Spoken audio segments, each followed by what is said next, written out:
নমস্কার, রিমস রসোইয়ে সবাইকে স্বাগত জানাই। আজ বানাবো হায়দ্রাবাদি পনির। রেসিপিটা শেষ পর্যন্ত দেখার অনুরোধ করছি। ভালো লাগলে একটা লাইক করে দেবেন আর বন্ধুদের সঙ্গে শেয়ার করে দেবেন। এর জন্য গ্যাসে একটা ফ্রাইং প্যান বসিয়ে তাতে 2 চা চামচ তেল গরম করে নিয়েছি। এবার ওই তেলের মধ্যে 3টে মিডিয়াম সাইজের পেঁয়াজ, 1 ইঞ্চি টুকরো করা আদা, 10-12 কোয়া রসুন, 2টো কাঁচা লঙ্কা দিয়ে একটু লাল করে ভেজে নেব। তারপর নামিয়ে এটাকে ঠান্ডা করে নেব।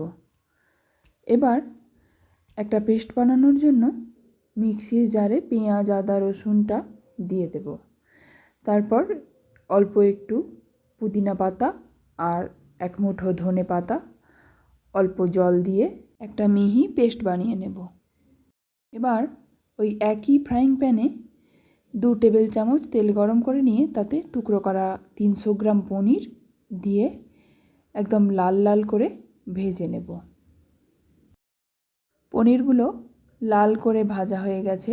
এবার একটা পাত্রে তুলে নেব। তারপর ওই তেলের মধ্যেই 10-12টা গোলমরিচ, 4টে লবঙ্গ, 3টে ছোটো এলাচ আর 1 টুকরো দারচিনি ফোড়ন দিয়ে দেব।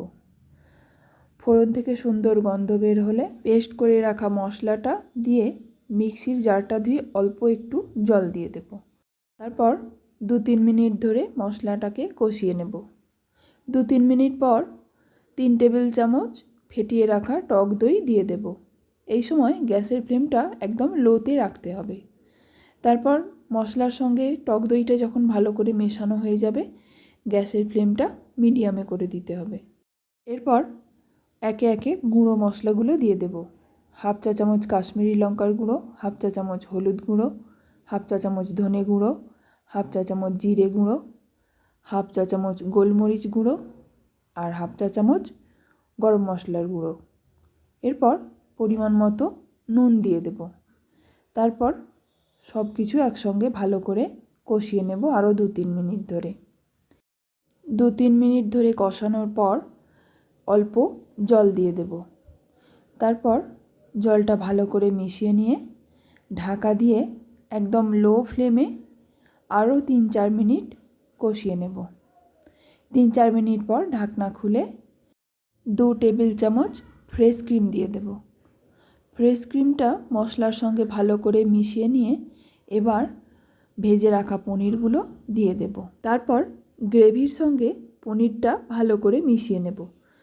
পনিরগুলো মেশাতে মেশাতে আমার একটু শুকনো শুকনো মনে হচ্ছিল, তাই আমি 1/4 কাপ গরম জল দিয়েছি। তারপর ঢাকা দিয়ে একদম লো আঁচে আরও 3-4 মিনিট রান্না হতে দেব। 3-4 মিনিট রান্না হওয়ার পর নামিয়ে নেব। আপনারাও একবার এইভাবে ট্রাই করে দেখুন, আশা করছি ভালো লাগবে। রেসিপিটা শেষ পর্যন্ত দেখার জন্য অসংখ্য ধন্যবাদ।